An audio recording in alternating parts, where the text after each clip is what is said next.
I'm Lee Morris. And I'm Patrick Hall. Together we created fstoppers.com, and we have teamed up with Elia Liccardi to create the most in-depth tutorial on all things landscape and cityscape photography. Join us as we take you behind the scenes and around the world to over 7 unique countries in our quest to find the perfect landscape photographs.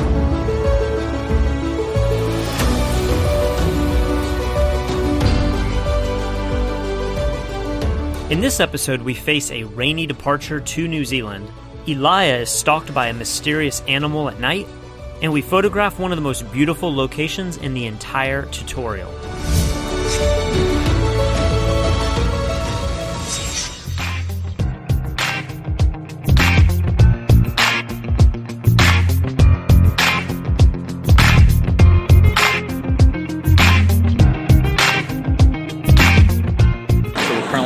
Australia, about to connect finally to New Zealand, and this is one of those really cute airports where you just get to walk out on the tarmac until it's pissing down rain outside.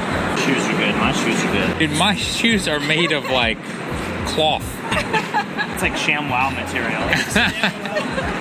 It's meant to like pull the water away and into the shoe.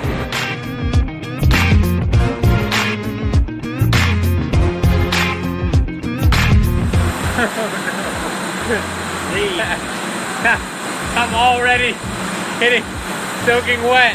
No!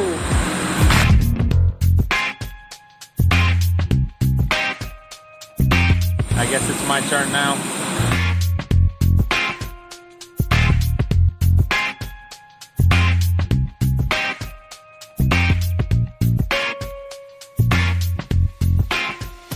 Let's see if Patrick can push this thing. Oh. Let's do a figure 8. Do a figure 8.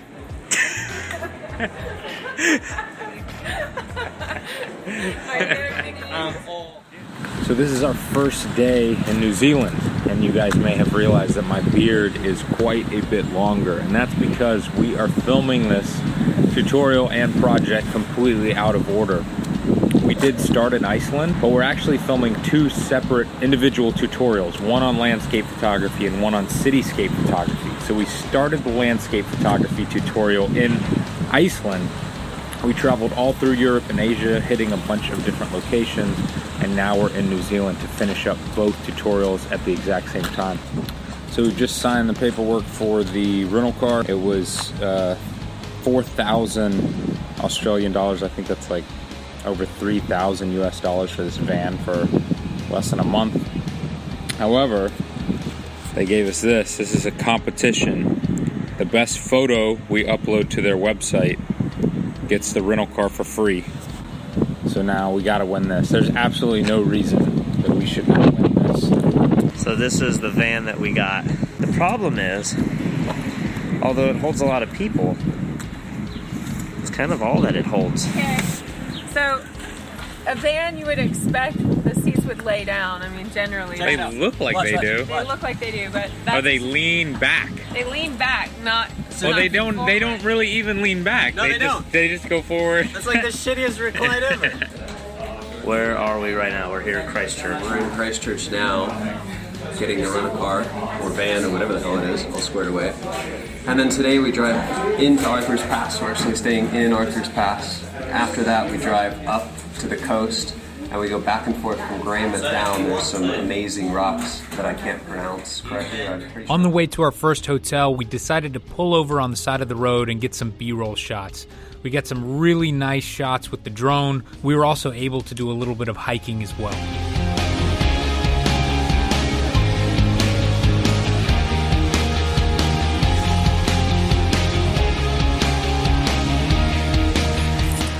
This is what we do in New Zealand. Day 1 with F-stoppers, we terrify defenseless creatures. By the time we got to our hotel, it was very late at night, and I realized that we were in the middle of nowhere. And the hotel was not quite as nice as the Icelandic hotels that we are accustomed to. So we've just gotten to our hotel. We drove 2 hours outside. We're like in the middle of nowhere right now. And the power is out in this hotel. 50 megabytes of internet. And then Elia had a close encounter. I was like hearing like scratch, scratch, scratch behind me, and I turned around, there's a big ass bird. So I started chasing it, started running from me, and I figured like, all right, it can't be a Kia, so I started chasing it more aggressively to see if it could fly away. It didn't fly away. No, just like it's one of those wingless birds. Wingless bird? What are you talking about? I don't know if such a thing. They don't. Okay, he's got like a little penguin, right?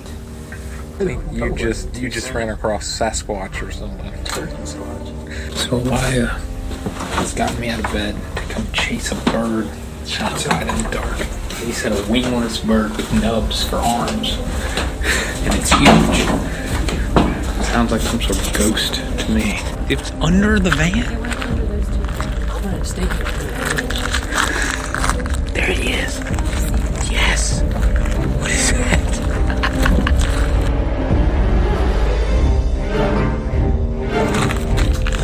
He just jumped out.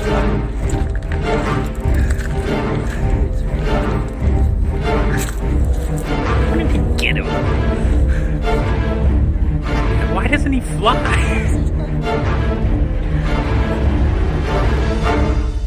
So we've been told stories of these Kias. Whoa. They're apparently one of the smartest animals in the world. But wait a minute. He snuck up on me. Like he was trying to get in the van. I turned around and he was like, shit, there's a bird right next to me. The guy we rented this van from was telling me the story about he rents RVs. The bird goes in the RV, opens the fridge, and then starts eating the food out of it. What if I locked the kid? I didn't know. He'd eat all of our shit. Yes. So after battling the small green monster, we decided to move on and prepare for our first day of shooting in New Zealand. So tomorrow we're going to the beach. It's apparently very rocky and treacherous, so he says we need water shoes. I thought when I turned 5 years old I would never need water shoes again, but here we go. Oh yeah. Wow, that actually works. I prefer that size. Okay. That's the one you have?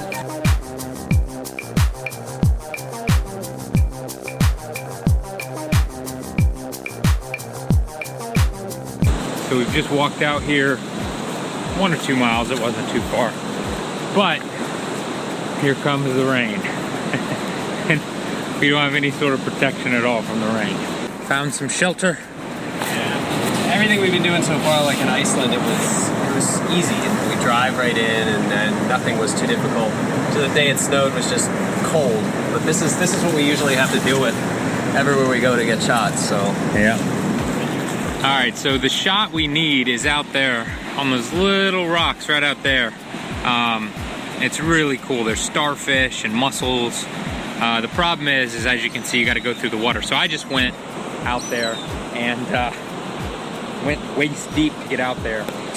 And it's interesting. This is a really amazing location, but it's the type of place that looks awesome in person, but not very good for photography and video.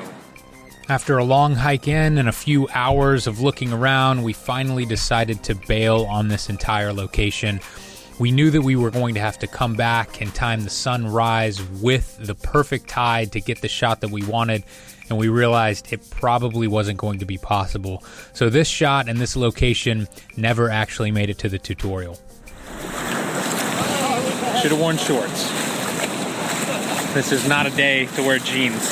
Even though our spirits were a little broken after a failed attempt to photograph the Motukiki rocks, the afternoon sunset was looking a lot more promising, so we headed down the road just a few miles to Punakaiki, also known as the Pancake Rocks. Naomi, what are you trying to accentuate on his face? She's making me HD ready. You guys don't pick clothing for them or anything like that. Some of the people do look really ridiculous in your video. Yeah, he's talking about you, Mike Kelly. I'm not talking about you. That's the only video he's seen, Mike Kelly. He's talking about you. I actually was talking about you, Mike. I'm sorry. So we have a bit of a strange situation here. We're in an absolutely amazing location. Beautiful area. I think this is called the Pancake Rocks. And we're not really sure what the lesson should be because we just got done with Iceland. We kind of learned the basics there. We want to do something a little bit more complicated now. And although this is amazing to look at, we're trying to think, do we need each picture to have a very specific lesson, or is it just good enough that this is an awesome location and we're going to Photoshop it a little bit differently?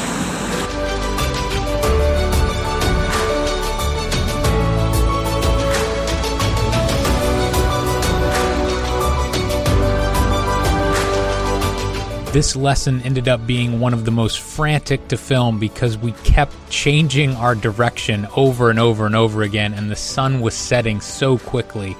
But I'm happy to say that we came up with a great lesson where Eli was shooting directly into the sun, and he showed some techniques on how he mitigates the lens flare caused by direct sunlight.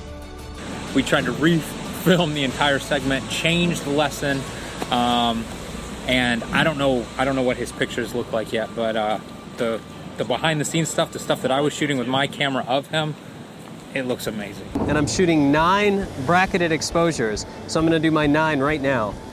2, 3, 4, 5, 6, 7, 8, 9 at f11. And the 9 is to cover the low end because I want to get the sun as small as possible. Problem is, when I do that, the sun is leaving a massive glare on the frame, because basically the glare happens because the sun is hitting the glass on the front of the lens. So what I'm going to do is cover the sun, and on the back of my camera I can actually see that it's cleaned up all that glare, and I'm going to shoot those brackets again. Now I know this seems a little bit funny, like it's kind of a silly solution, but this will remove all of the glare from the sun because I'm blocking that glare hitting the front of the glass.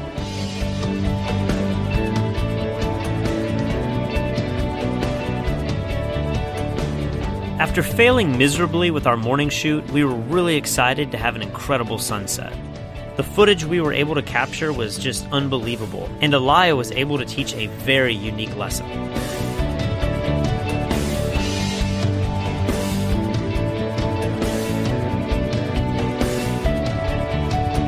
Join us next week when we head to Lake Matheson, which proves to be one of the most difficult shooting conditions yet, and Lee has a brush with disaster. That is currently the sound of the DJI Phantom. I think I might have finally broken it. To learn more about this entire photography tutorial, head over to fstoppers.com/Eli Liccardi.